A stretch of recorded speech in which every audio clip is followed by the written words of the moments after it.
Ayun. 1, 2, 3, 4.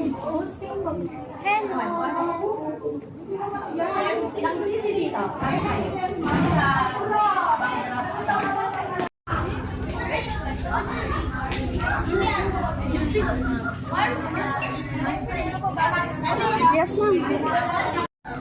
Here are the volcanoes' four main parts. First is the crater. The crater is the main part of the volcano. Here are the volcanoes' four main parts. First is the crater. The crater is the mouth of the volcano which surrounds the vent. Next is the chamber. The magma chamber is large underground above known as lava. Next is the vent. The vent is an opening in the surface of the earth which lava can escape. Lastly is the cone. The cone is a pliable-shaped hill formed by a material from volcanic eruptions around the volcanic vent. Facts that rocks. Did you know that some volcanoes are so big that you can see them from space?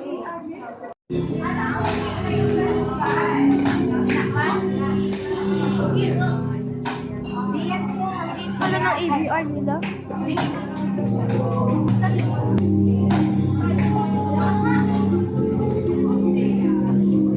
Yung pag-free pa yun. Tingnan mo yan ah.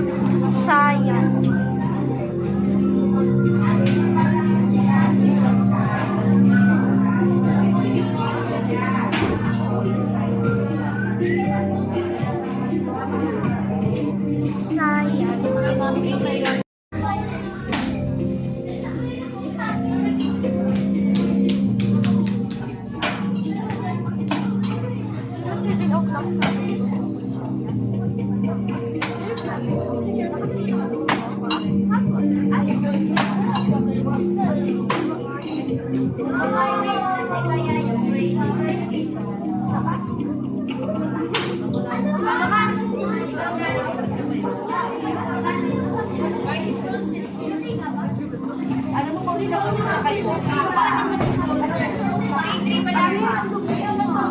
Papabigyan ako kay Nurse. Paano ka?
Practice ako dito.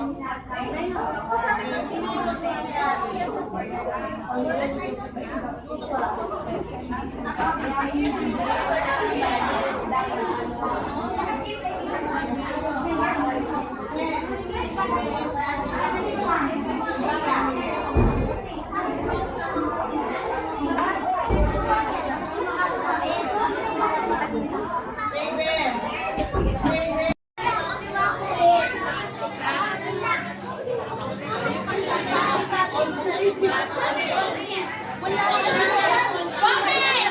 Sir, sabi ng tumaga ko.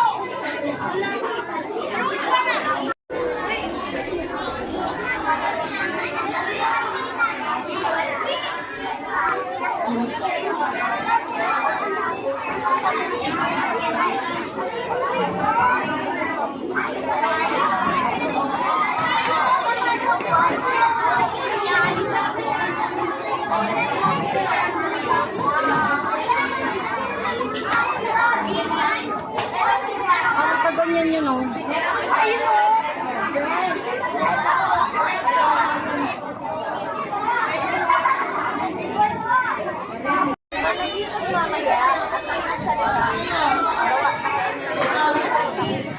Anak, na kayo dito? Makinaan lang po. Pagkasya ng sarili. Aso! Ay,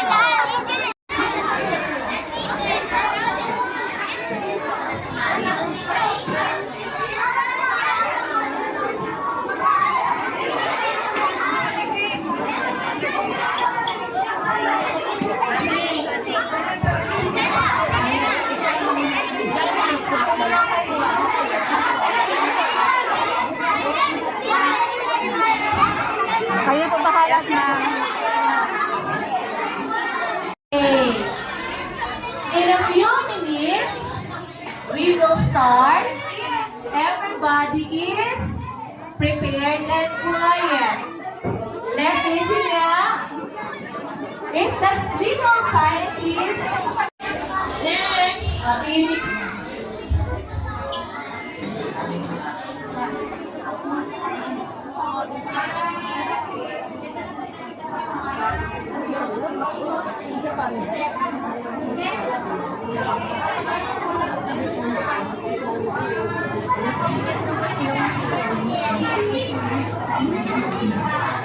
Smile kasi ilalagay po yung mga pictures natin sa Convento Elementary School page. Siyempre, sali ako dito sa grade 4.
Today is a celebration of curiosity, creativity, and discovery. Through this exhibit, our young scientists showcase their knowledge and passion for science as they present exciting experiments and innovative projects. To formally start our program, let's all rise for our opening prayer a nationalistic song through an audiovisual presentation, followed by Mrs. Hilary R. Makatanay, Science Coordinator, for welcome remarks. Please all rise po. On behalf of Comembo Elementary School, it is my honor to welcome to you our SSES Science Exhibit 2025, the Innovators of Tomorrow.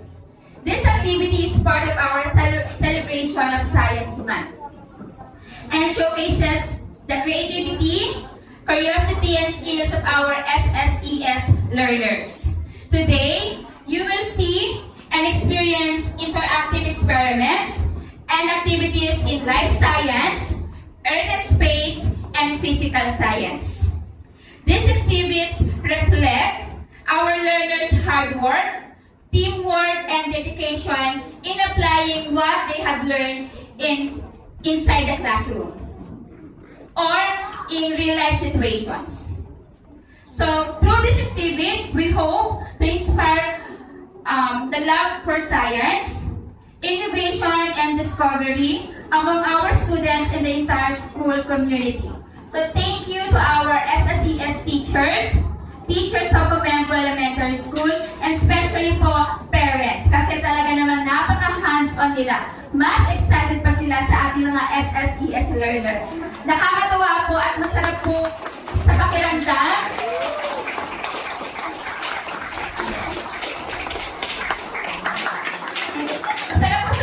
And talaga po, napaka-grateful po as a SSES coordinator na first time po namin na makakaroon ng exhibit and napaka-supportive po ng mga parents. Kaya maraming salamat po. So, welcome po sa Innovators of Tomorrow Science Exhibit. Oh, palakpak naman dyan! Okay, thank you so much, Ma'am Hilary, our science coordinator.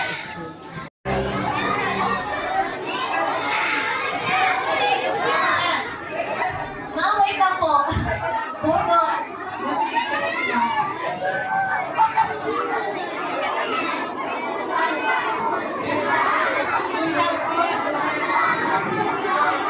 Meron naman.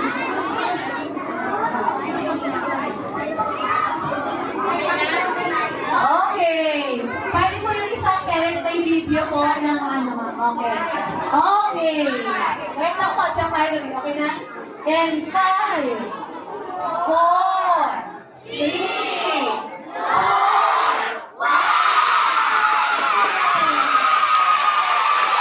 Yay! The exhibit is now open. Please enjoy visiting the booths. Prepare their special science class students. You'll see fascinating projects on the environment that will surely spark their imagination.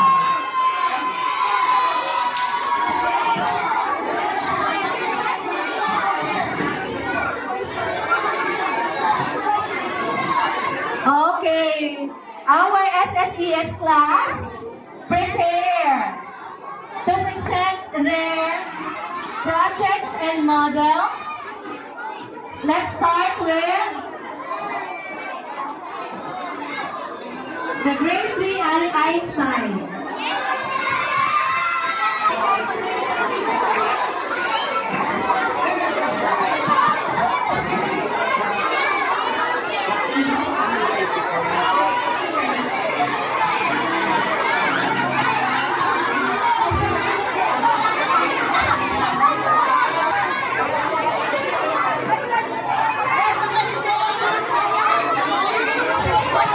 Story system model. The story system is a group of organs in our body that help us breathe. And into our body we use the organ diagram. The organ are growing our lungs. But it can every part of our organs. Okay.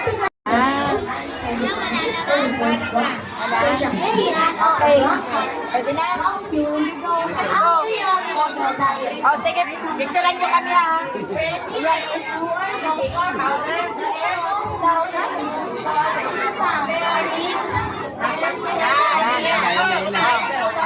Tama na. Ilumas ka.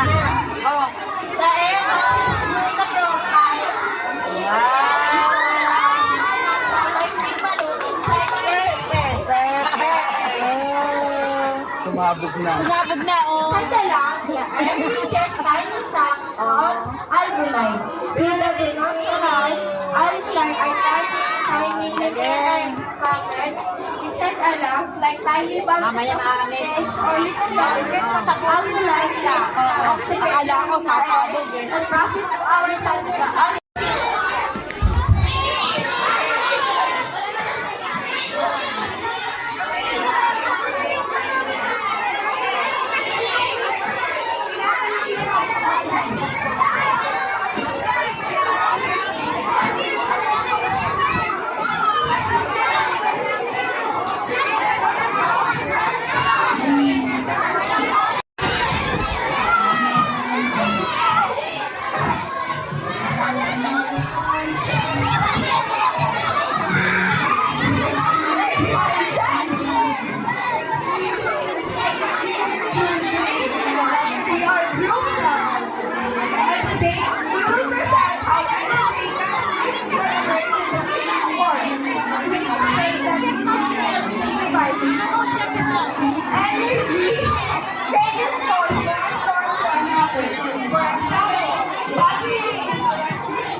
We said if energy is transformed in the type of output, whether light, motion, or mass, it is depends on the device or system used. For our experiment, we connect a battery to an LED light. We have Bluetooth device. Also, we connect it to our recording signal with noise. We can see movement. This hypothesis is our experiment. Our experiment, we have some ground and first, what does the battery do work? So we try to investigate the object, but analyze that they work. Now we discover that the simplifies that the results that lies. Because they didn't set up that are reality right. From chemical electrical electronic and non-control, everybody knows how to version. Most of the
Yeah,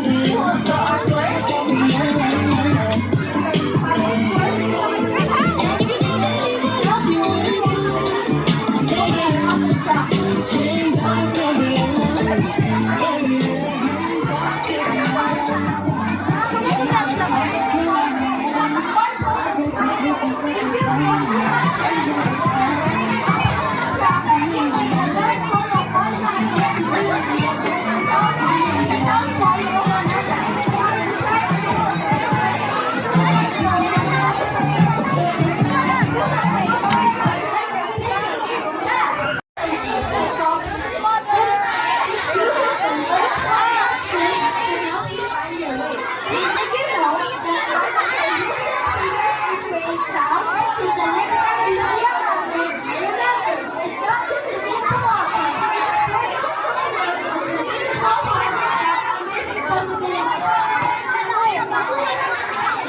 Okay! Our little scientists, meron po tayong bisita na parating. DSDS at SDS. So, balik po tayo sa likod ng ating presentation. Kasi mamaya mag-explain po kayo.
So, you have to look at the sign and answer one of them.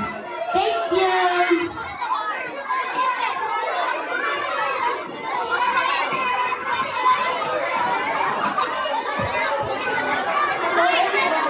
As friendly reminder, please do not take the things in group force, please. Because we can't for that, so thank you for your understanding.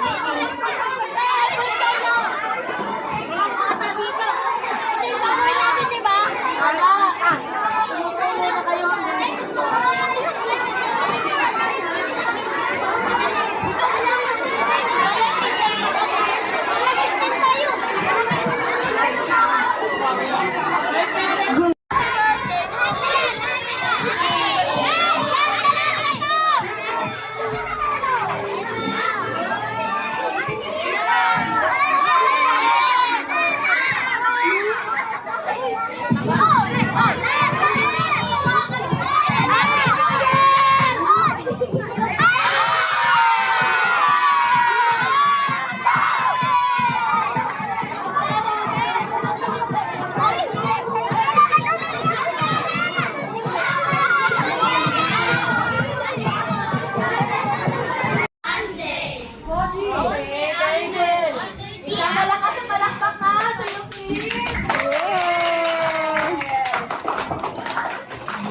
Thank you.